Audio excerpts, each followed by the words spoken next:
మనం ఒక జలధార కింద నిలబడ్డాం. అప్పుడు అవి ఏమవుతుంది, మనం తడుస్తామా లేదా?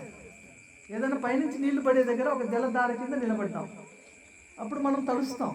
అట్లానే మరి ధ్యాన సాధన చేసినప్పుడు, చిత్తవృత్తి నిరోధం జరిగినప్పుడు తప్పకుండా ఈ సూక్ష్మ శరీరయానం అనేది జరుగుతుంది. స్వప్నాల్లో జరుగుతూ ఉంటుంది, ఎక్కడికో పోతాం మనం, పూర్తిగా మనకి ఎరుక అనేది ఉండదు.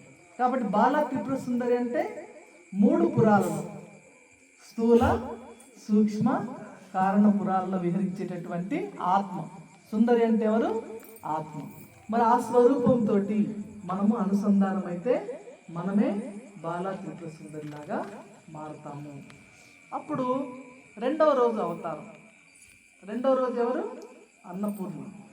అన్నపూర్ణాదేవి.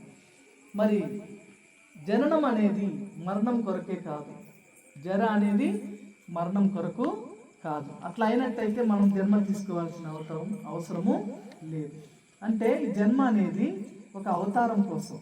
అంటే ఎవరైతే బాల త్రిపుర సుందరి అయ్యారో వాళ్ళు ఇంకా అవగాహన పెంచుకొని ఇంకా సాధనతోటి అన్నపూర్ణలుగా మారుతారు.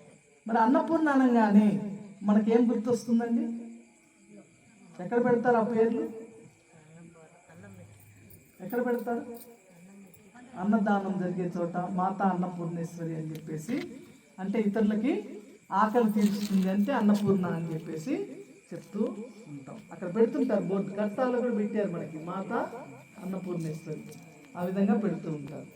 కానీ అసలు అర్థం ఏంటంటే ఈ శరీరం యొక్క ఆకలి తీర్చడమే కాదు,